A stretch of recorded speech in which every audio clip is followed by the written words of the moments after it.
ધોરણ 11 science physics chapter number 2 એકમો અને માપન, જેમાં આજે આપણે સાર્થક અંકો વિશે કંઈક શીખવા જઈ રહ્યા છીએ. બરાબર. સાર્થક અંક, સાર્થક શબ્દમાં જ એનો અર્થ સમાયેલો છે. સઅર્થ એટલે સાર્થક. બરાબર. કોઈ પણ માપન આપણે કરીએ વિદ્યાર્થી મિત્રો, કોઈ પણ માપન, તો એમાં કંઈક ને કંઈક ત્રુટિ હોય છે. તેથી માપનને એવી રીતે દર્શાવવું જોઈએ કે જેથી માપનમાં સચોટતા સ્પષ્ટ થાય. તમે કોઈ પણ ભૌતિક રાશિનું માપન કરો તેમાં કંઈક ને કંઈક ત્રુટિ હોય, જેથી એવી રીતના આપણે કંઈક ચોક્કસ પ્રકારનું માપન કરીએ કે જેથી માપનની સચોટતા સ્પષ્ટ થાય. સામાન્ય રીતે માપન એક સંખ્યા છે જેમાં ચોક્કસ અંકોને આપણે કહીશું વિશ્વસનીય અંકો, અને અચોક્કસ અંકો એટલે અવિશ્વસનીય અંક.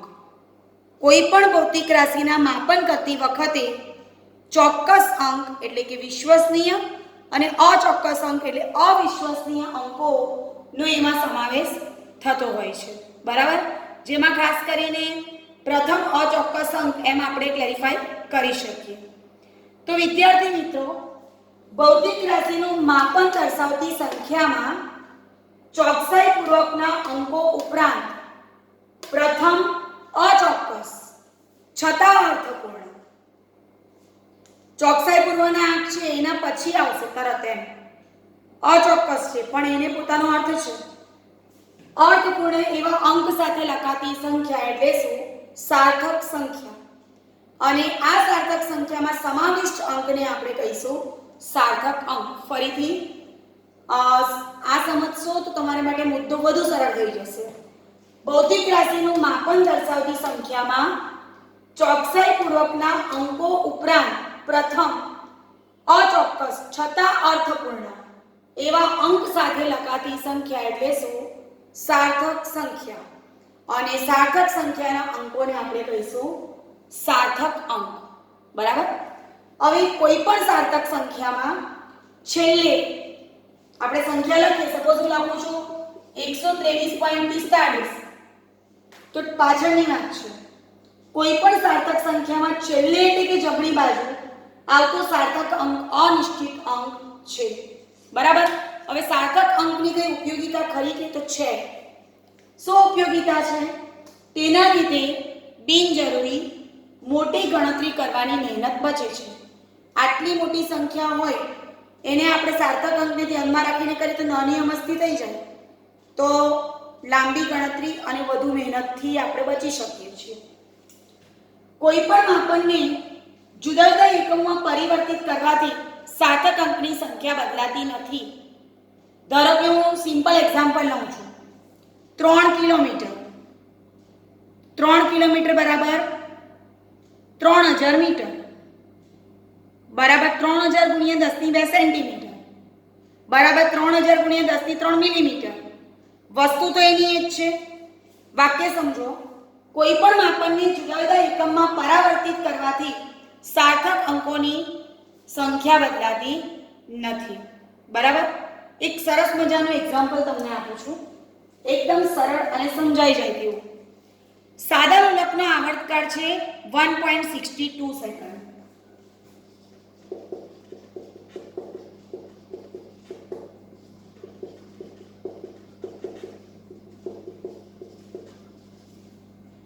વાક્ય જુઓ. ચોકસાઈપૂર્વકના અંકો ઉપરાંત પ્રથમ અચોક્કસ એવા અર્થપૂર્ણ અંક સાથે લખાતી સંખ્યા. અને એમાં આપણે ક્લેરિફિકેશન કર્યું છે કોઈ પણ સાર્થક સંખ્યામાં છેલ્લે. બરાબર. હવે હું એક્ઝામ્પલ આપું છું. સાદા લોલકના દોલનનો આવર્તકાળ છે 1.62 સેકન્ડ, જેમાં અંક 1 અને 6 વિશ્વસનીય છે. જ્યારે 2 જે દેખાય છે તે અવિશ્વસનીય છે, અનિશ્ચિત છે, છતાં પણ અર્થનીય છે, અર્થપૂર્ણ છે, અનિશ્ચિત છે. બરાબર છે. એટલે કે સાદા લોલકના દોલનના આવર્તકાળ 1.62 સેકન્ડ, જેમાં અંક 1 અને 6 વિશ્વસનીય એટલે કે ચોક્કસ છે, અંક 2 એ અચોક્કસ છે, આમ આપણી વાક્ય રચનામાં જ આવી જાય છે. બરાબર સમજો. ભૌતિક રાશિનું માપન દર્શાવતી સંખ્યામાં ચોકસાઈપૂર્વકના અંકો ઉપરાંત પ્રથમ અચોક્કસ છતાં અર્થપૂર્ણ અંક સાથે લખાતી સંખ્યા એટલે સાર્થક સંખ્યા. એટલે આ ભલે ને અચોક્કસ હોય પણ એને આપણે ગણતરીમાં લઈશું. એટલે હવે આપણી પાસે 3 અંક છે, 1, 6 અને 2. એટલે આપણને કોઈ એમ પૂછે કે આમાં કુલ સાર્થક અંક કેટલા, તો 3 છે. સાદા લોલકના દોલનના આવર્તકાળમાં 1.62 સેકન્ડ ગણીએ તો એમાં 2 અચોક્કસ હોવા છતાં પણ એ અર્થપૂર્ણ હોવાથી 1.62 સેકન્ડમાં કુલ સાર્થક અંકોની સંખ્યા 3 છે, 1, 6 અને 2. બરાબર છે. બીજું એક એક્ઝામ્પલ લઈએ. એક પદાર્થની લંબાઈ છે 287.5 સેન્ટીમીટર.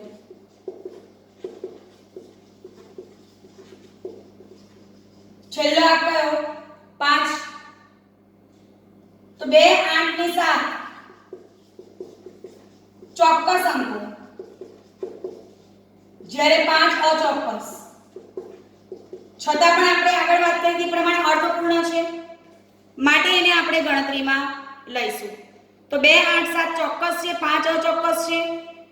માપનની ગણતરી એટલે આપણને અહીં કોઈ પૂછે કે સાર્થક અંકોની સંખ્યા કેટલી, તો 2, 8, 7 ને 5 ભલે અચોક્કસ છે પણ અર્થપૂર્ણ છે, એને ગણતરીમાં લેવો પડશે. માટે કુલ સાર્થક અંકોની સંખ્યા થઈ ગઈ 4. બરાબર. આગળ જોઈએ. આ બધું થોડી પ્રારંભિક સમજૂતી છે. માપનની ગણતરીના અંતે મળતા પરિણામમાં સાર્થક અંકોથી વધુ અંક દર્શાવવા બિનજરૂરી છે. પોઈન્ટ પછીનો એક આંકડો અહીંયા આપણે આ જે આંકડા આપ્યા છે એમાં 1.62 છેલ્લો અચોક્કસ પણ અર્થપૂર્ણ એટલે આપણે કીધું 1.62 એટલે 3 162. 287.5 માં 5 છેલ્લો અચોક્કસ પણ અર્થપૂર્ણ 1 2 3 4. એટલે જરૂરી હોય તેટલા જ અંકોને સાર્થક સંખ્યામાં ગણો.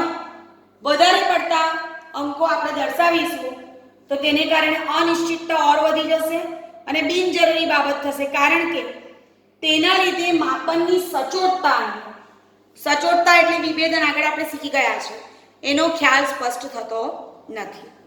બરાબર. ચાલો હવે આગળ મુદ્દો જોઈએ. કોઈ માપનને જુદા જુદા એકમમાં પરાવર્તિત કરવાથી સાર્થક અંકની સંખ્યા બદલાતી નથી. મેં હમણાં જ તમને કીધું 3 કિલોમીટર, 1 કિલોમીટર બરાબર 1000 મીટર, 3 × 10⁻³ મીટર, 3 × 10⁵ સેન્ટીમીટર, 3 × 10⁶ mm. કહેવાનો અર્થ એટલો છે કે તમે પરાવર્તિત કરશો તો એના મૂળ મૂલ્યમાં કોઈ ફેર પડતો નથી. ઉદાહરણ લઈએ આપણે. લંબાઈનું એક માપન છે 2.308 સેન્ટીમીટર. આ આપેલું છે આપણને. સ્વાભાવિક છે કે તમને કોઈ પૂછે કે આમાં સાર્થક સંખ્યા કેટલી, 1 2 3 4. આ જે દેખાય છે 2.308 એમાં સાર્થક અંકોની સંખ્યા છે 4. હવે એને હું મીટરમાં ફેરવું તો ધ્યાન આપજો. અહીંયા 1 સેન્ટીમીટર બરાબર 10⁻² મીટર. એટલે આ જે દેખાય છે એને આપણે 100 વડે ભાગવું પડશે. એકમ, દશક ને 100. પોઈન્ટ અહીંયા ખસી ગયો તો આટલા મીટર. હજુ મારે એને કિલોમીટરમાં ફેરવવું હોય કે મિલીમીટરમાં ફેરવવું હોય તો બી ફરી શકે. ધારો કે મારે આને mm માં ફેરવવું હોય તો એક બિંદુ વધારવું પડે. mm એ સેન્ટીમીટર કરતા નાનું માપ છે તો એમ કહી શકો અને 23.08 mm. કારણ કે 1 mm બરાબર 10⁻⁻1 સેન્ટીમીટર પણ 1 સેન્ટીમીટર બરાબર 10 mm. એટલે આને આપણે 10 વડે ગુણીશું તો mm માં કન્વર્ટ થશે. 10 વડે ગુણીશું તો આ પોઈન્ટ આમ ખસશે એટલે 23.08 mm. તો તમે આ લખો કે આ લખો કોઈ ફેર નથી પડતો. સાર્થક અંકોની સંખ્યા 4 ની 4 જ રહેશે. આંકડા છે 2308. હજુ એક સ્ટેપ આગળ જાઉં છું. કિલોમીટરમાં ફેરવું છું. મારી પાસે આવું છે. કિલોમીટરમાં ફેરવું તો 1000 વડે ભાગવું પડે. બરાબર. 1000 વડે ભાગવું તો હજુ પોઈન્ટ × 10⁻³ એકમ, દશક, 100, 1000, 10,000 ને લાખ 10⁻⁻5 તો છે જ, એમાં મને 10⁻³ ઉમેરવા પડે તો આ કિલોમીટર થાય. તમે આ ગણો, આ ગણો, આ ગણો કે આ ગણો, સાર્થક અંકોની સંખ્યા 4 જ લેવાની છે, એમાં કોઈ ફેર પડવાનો નથી. એટલે સાર્થક અંક નક્કી કરવા માટે દશાંશ ચિહ્ન કયા સ્થાને છે? 2 પછી છે, 23 પછી છે, 0.0 છે, સંખ્યામાં કોઈ ફેર નથી પડતો. એટલે સાર્થક અંક નક્કી કરવા માટે દશાંશ ચિહ્ન કયા સ્થાને છે તેનું કોઈ મહત્વ નથી. ચાલો હવે અગત્યનો મુદ્દો જેના પરથી આપણને 1 માર્કનો ક્વેશ્ચન પૂછાઈ શકે, સાર્થક અંક નક્કી કરવાના નિયમો. બરાબર, ફરીથી આપણે સાર્થક અંકની વ્યાખ્યા પર એક નજર મારી લઈશું. ભૌતિક રાશિનું માપન દર્શાવતી સંખ્યામાં ચોકસાઈપૂર્વકના અંકો ઉપરાંત પ્રથમ અચોક્કસ છતાં અર્થપૂર્ણ એવા અંક સાથે લખાતી સંખ્યા એટલે કે સાર્થક સંખ્યા. બરાબર, હવે આપણે એના મુદ્દા પર આવીશું.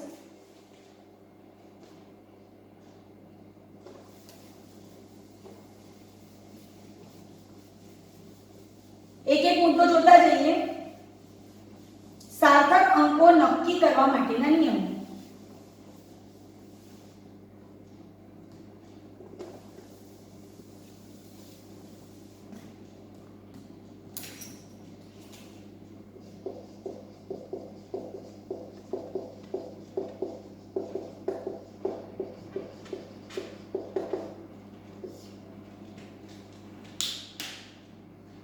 પહેલો નિયમ જોઈએ. બધા જ શૂન્યેતર અંકો સાર્થક અંકો છે.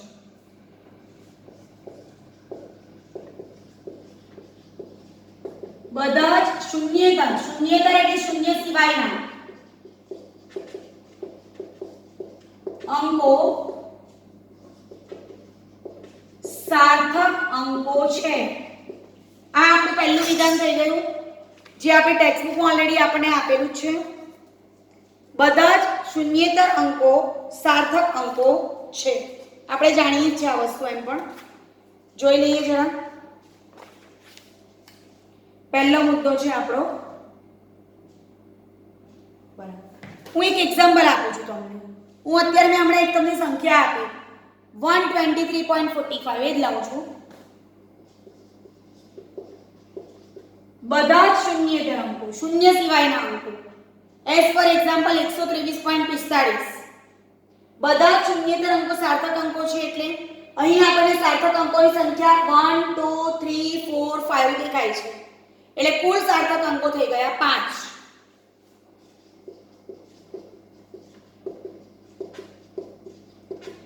અંકો 5. સમજાય ગઈ વસ્તુ છે આ. બીજો મુદ્દો, પૂર્ણાંક સંખ્યા કે દશાંશ ચિહ્ન ગમે તે સ્થાને હોય તેવી સંખ્યામાં બધા જ શૂન્યેતર સાર્થક અંકો છે અને બે શૂન્યેતર અંકોની વચ્ચે આવેલા બધા શૂન્યાંકો પણ સાર્થક અંકો છે. વાક્ય હું આખું લખીશ. પૂર્ણાંક સંખ્યા કે દશાંશ ચિહ્ન, પૂર્ણાંક સંખ્યા કે દશાંશ ચિહ્ન ગમે તે સ્થાને હોય, બરાબર, તેવી સંખ્યામાં બધા જ શૂન્યેતર અંકો, તેવી સંખ્યામાં બધા જ શૂન્યેતર અંકો આપણે જાણીએ છીએ, ઉપર જોઈ ગયા, બધા જ શૂન્યેતર અંકો સાર્થક અંકો છે અને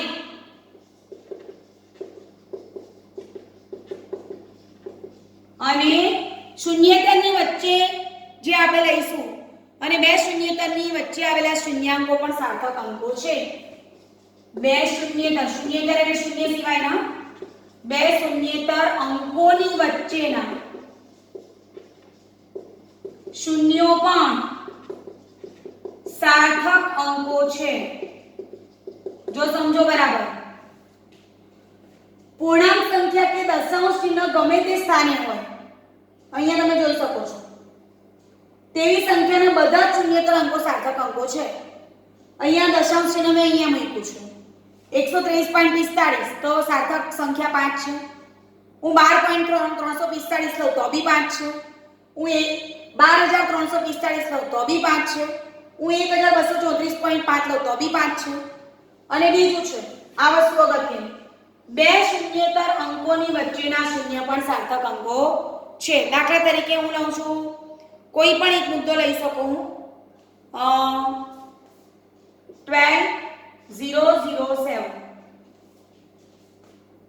આ કેવા શૂન્યેતર?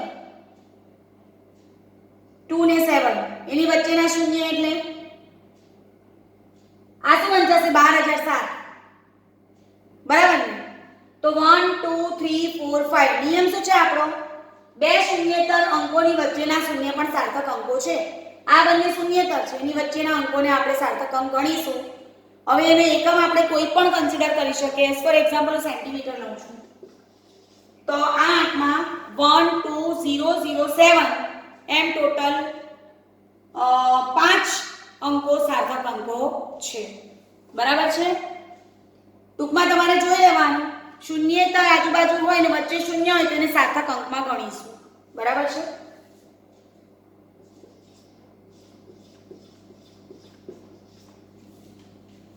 વન ટુ થ્રી ફોર 5 6 7 આજુબાજુ શૂન્યેતર વચ્ચે શૂન્ય, તેને આપણે સાર્થક સંખ્યામાં ગણીશું. ત્રીજો મુદ્દો જોઈએ. પૂર્ણાંક સંખ્યામાં અંતિમ શૂન્યાંકો સાર્થક અંકો ગણાતા નથી. પૂર્ણાંક સંખ્યામાં અંતિમ શૂન્યાંકો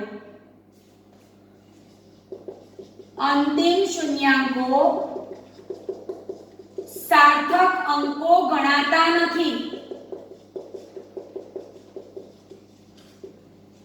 દાખલા તરીકે આપણે લઈએ, મેં હમણાં જ તમને સમજાવ્યું કે 125 મીટર, તો એક છે 125 ની પાછળ 2 મીંડા સેન્ટીમીટર, એને મિલીમીટરમાં કન્વર્ટ કરો તો 125,300 mm. બરાબર ને? હું આવું લખું કે આવું લખું, શું ફેર પડે છે? અહીં મેં મીટરને સેન્ટીમીટરમાં ફેરવ્યા એટલે 2 મીંડા વધ્યા, અને સેન્ટીમીટરને મિલીમીટરમાં ફેરવ્યા એટલે એક ઓર વધ્યું. તો હું 125 મીટર લખું કે 12,500 સેન્ટીમીટર લખું કે 1,25,000 mm લખું, કોઈ ફેર નહીં પડે. આ જે પાછળના મીંડાને ગણવાના નથી, કારણ કે અને મીટરને સેન્ટીમીટરમાં ને એ જ mm માં છે. એટલા માટે નિયમ પ્રમાણે પૂર્ણાંક સંખ્યામાં અંતિમ શૂન્યાંકો સાર્થક અંકો નથી. એટલે કે અહીં કુલ સાર્થક અંક કેટલા થશે? 1 2 અને 5 જ, એટલે કે 3 જ સાર્થક અંક છે. પડી એ સમજ બધાને? આગળ જોઈએ. ચાલો, એક કરતા નાની સંખ્યા એટલે 0 પોઈન્ટમાં જો સંખ્યા 1 કરતા નાની હોય તો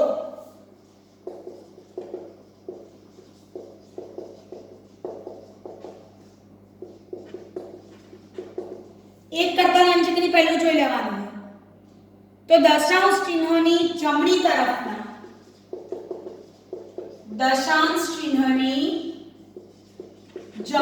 તરફના અને પ્રથમ શૂન્યેતરની ડાબી તરફના શૂન્યાંકો ગણવા નહીં. આમ તો વિધાન આપણે લઈએ તો આપણે થોડું કટપટું જેવું લાગે, પણ આપણે એક્ઝામ્પલ જોઈશું એટલે તમને એકદમ ક્લિયર થઈ જશે. એક કરતા નાની સંખ્યા શુદ્ધ દશાંશ અપૂર્ણાંક સંખ્યા, એમાં દશાંશ ચિહ્નની જમણી તરફના પરંતુ પ્રથમ શૂન્યેતર અંકની ડાબી તરફના શૂન્યાંકોને સાર્થક અંકો તરીકે ગણવા નહીં. દાખલા તરીકે આપણે લઈએ 0.002308.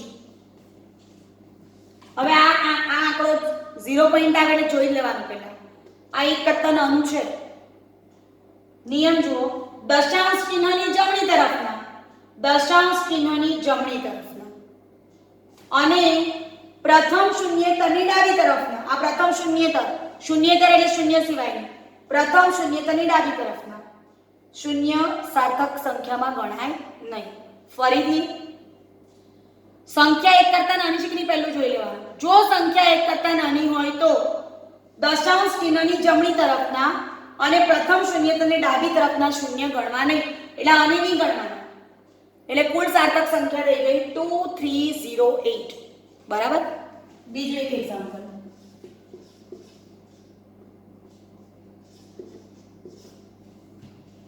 દશાંશ ચિહ્નની જમણી અને પ્રથમ શૂન્યતની ડાબી અને નહીં ગણીએ તો સાર્થક અંકોની સંખ્યા માત્ર 2 થઈ જશે.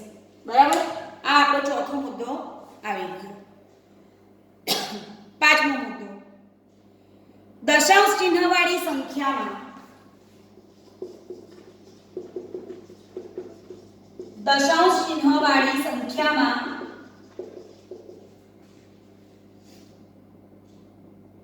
અંતિમ શૂન્યેતર અંક પછીના બધા જ શૂન્યાંકો, અંતિમ શૂન્યેતર અંક પછીના બધા શૂન્યાંકો સાર્થક અંકો છે. દાખલા તરીકે હું લઉં છું 4.7800 સેન્ટીમીટર. દશાંશ ચિહ્ન વાળી સંખ્યા, દશાંશ ચિહ્ન દેખાય છે તમને, અંતિમ શૂન્યેતર અંક પછીના બધા શૂન્યાંકો સાર્થક અંકો છે. એટલે આને ગણવાના છે. ક્યારે શૂન્ય નહીં ગણવા? જ્યારે સંખ્યા 1 કરતા નાની હોય ત્યારે જ. પણ આ તો મોટી સંખ્યા છે. બરાબર.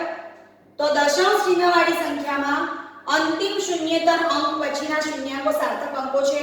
એટલે 1 2 3 4 5 આ સંખ્યામાં 5 સાર્થક અંકો છે એમ આપણે કહી શકીશું.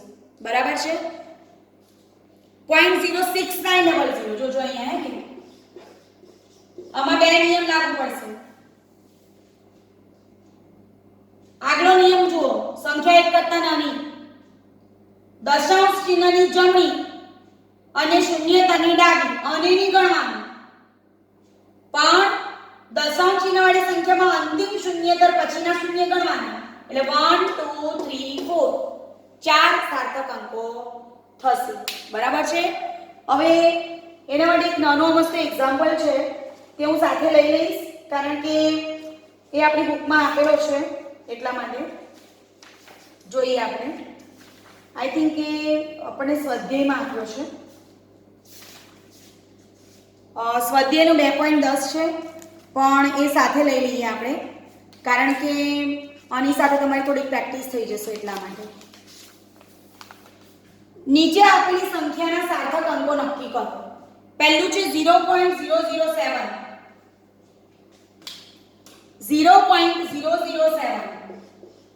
Metre square. પહેલું જ આવી ગયું. જુઓ, 1 કરતા નાની. 1 કરતા નાની એટલે દશાંશ ચિહ્નની જમણી તરફના અને શૂન્યતરની ડાબી તરફના નહીં ગણવાના. એટલે આ ગયા તો 1 જ થશે. સાર્થક અંકની સંખ્યા 1 જ, એટલે કે આંકડો 7. બીજું છે 2.64 into 10⁻²4 kg. આમાં જોશો તો 1 2 ને 3 પેલો નિયમ લાગુ પડશે. જુઓ, બધા શૂન્યેતર અંકો સાર્થક અંકો છે. 2 6 અને 4 સાર્થક અંકો છે, એટલે સાર્થક અંકોની સંખ્યા થશે 3. ત્રીજું છે 0.2370. પોઈન્ટ વાળામાં પહેલું શું જોવાનું? શૂન્ય કરતા મોટી છે કે નાની છે? તો જુઓ, આ શૂન્ય કરતા નાની છે, સોરી 1 કરતા નાની છે. 1 કરતા નાની છે એટલે આની બાજુમાં તો કઈ બિંદુ છે જ નહીં, પણ 1 કરતા નાની છે એટલા માટે 1 2 3 આ 0 ગણવા કે નહીં ગણવાનો? તો અહીંયા જુઓ, દશાંશ ચિહ્નવાળી સંખ્યામાં અંતિમ શૂન્યેતર અંક પછીના બધા શૂન્યાંક ગણવા. એટલે અંતિમ શૂન્યેતર પછીના ગણવાનો 1 2 3 4, એટલે 4 સાર્થક અંકો છે. ત્યાર પછી 6.320 આમાં પણ એક નિયમ લાગુ પડશે. અંતિમ શૂન્યેતર પછીનું શૂન્ય ગણવાનું 1 2 3 4, અને છેલ્લું છે 0.0006032 મીટર સ્ક્વેર. અહીંયા સંખ્યા 1 કરતા નાની છે જમણી તરફ અને પ્રથમ શૂન્યતાની ડાબી તરફના શૂન્ય નહીં ગણવાના, એટલે 1 2 3 4 એટલે 4 સાર્થક અંકો આપણને મળી જાય છે. બરાબર. હવે આને લગતા કેટલાક મુદ્દા છે તેની પર આપણે ડિસ્કશન કરીશું. આ બધી વસ્તુ વિદ્યાર્થી મિત્રો એવી છે કે તમે પ્રેક્ટિસમાં લાવશો તો તમને ખ્યાલ આવશે. આ નિયમ ઉપયોગમાં લેશો તો તમને એક્ઝેક્ટલી એનો ખ્યાલ આવી જશે.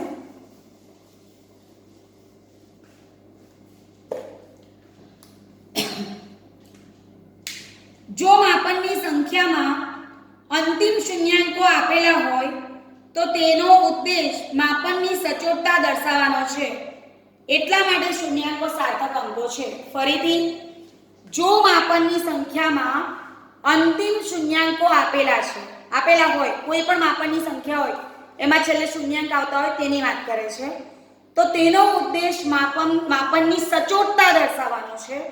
તેથી આ શૂન્યાંકોને આપણે સાર્થક અંકો ગણીશું. બરાબર છે. સંખ્યામાં અંતિમ શૂન્યાંકોને સાર્થક અંકો ગણવા કે નહીં તે બાબતે મૂંઝવણ છે. જો માપનની સંખ્યામાં અંતિમ શૂન્યાંક આપેલો હોય તો તેનો ઉદ્દેશ સચોટતા દર્શાવે છે, માટે તેને સાર્થક અંક તરીકે ગણવા. હમણાં જ મેં તમને સમજાવ્યું છે આ મુદ્દો. ધારો કે હું લઉં છું 5.2 કિલોમીટર, તો એને આ રીતે લખીશ 5.2 ગુણ્યા 10⁻³ મીટર. કિલોમીટરને મીટરમાં ફેરવ્યું.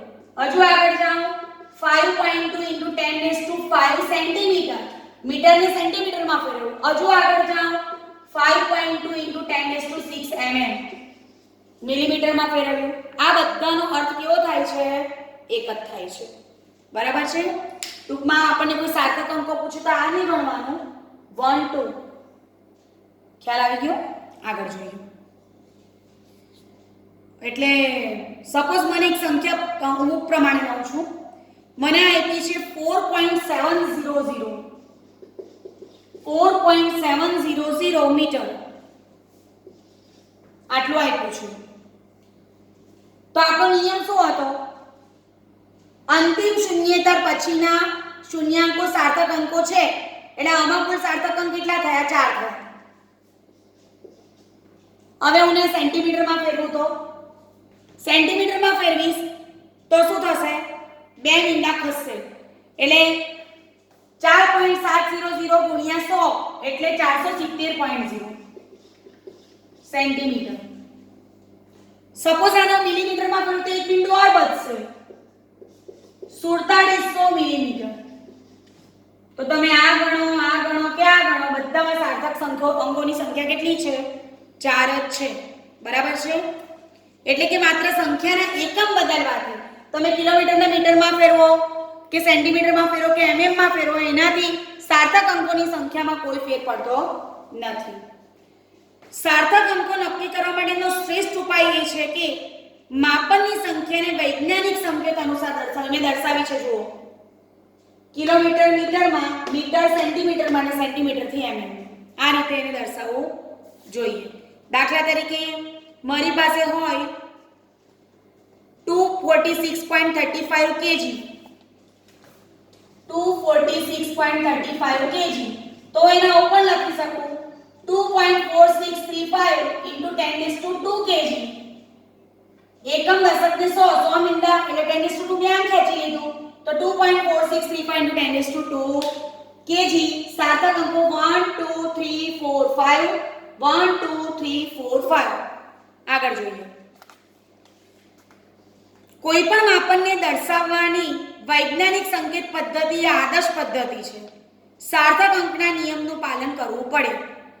દશાંશ ચિહ્ન વગરની એકથી મોટી સંખ્યા માટે અંતિમ સાર્થક અંકો એ સાર્થક અંકો નથી. અંતિમ શૂન્યાંકો દશાંશ ચિહ્ન વગરની એકથી મોટી સંખ્યા માટે અંતિમ શૂન્યાંકો સાર્થક અંકો નથી, જ્યારે દશાંશ ચિહ્નવાળી સંખ્યા માટે અંતિમ શૂન્યાંકો સાર્થક અંકો છે. ધારો કે હું 10,000 લઉં, તે દશાંશ ચિહ્ન વગરની છે, તો એના માટે અંતિમ શૂન્યાંકો સાર્થક અંકો નથી. પણ દશાંશ ચિહ્ન મૂક્યું એટલે અંતિમ શૂન્યતાની પાછળના અંકો સાર્થક અંકો છે. આ આપણે જોઈ ગયા છે. બીજું આપણે એકથી નાની સંખ્યાનું લીધું કે દશાંશ ચિહ્નની જમણી તરફ અને પ્રથમ શૂન્યતાની ડાબી તરફના શૂન્યાંકો સાર્થક અંકો નથી. છેલ્લો મુદ્દો જોઈશું. ગુણાકારની ક્રિયામાં જો કોઈ માપનનું મૂલ્ય દર્શાવતી સંખ્યા ન હોય પણ ચોક્કસ સંખ્યા હોય તો ચોક્કસ સંખ્યાના સાર્થક અંકો અનંત હોય છે. દાખલા તરીકે એક એક્ઝામ્પલ આપણે લઈ શકીએ. મોટાભાગે આપણને જે કંઈ અચળાંકો આપેલા હોય, સપોઝ આપણે પરિઘ ઇઝ ઇક્વલ ટુ 2πr લઈએ, બરાબર? પરિઘ ઇઝ ઇક્વલ ટુ 2πr, તો એમાં 2 એ ચોક્કસ સંખ્યા છે ને, 2 એ અચળ સંખ્યા છે, ચોક્કસ સંખ્યા છે. તો આવી ચોક્કસ સંખ્યાના સાર્થક અંકો કેટલા? તો આવી ચોક્કસ સંખ્યાના સાર્થક અંકો છે અનંત. ધ્યાન રાખજો, બરાબર? ભાગાકારની ક્રિયામાં પણ જો ભજ્ય માપનની સંખ્યા ન હોય પણ ચોક્કસ સંખ્યા હોય તો પણ તેના માટે અનંત સાર્થક અંકો હોય. ટૂંકમાં કોઈ પણ સમીકરણમાં તમને અચળાંક આપેલો હોય તો તેને સાર્થક અંકો કેટલા હશે? અનંત હશે. આજે આપણે સાર્થક અંકો વિશે ભણ્યા. વારંવાર પ્રેક્ટિસ કરતા રહેવું ને આંકડા વડે ગણતરી કરતા રહેવું. Thank you very much. Bye bye.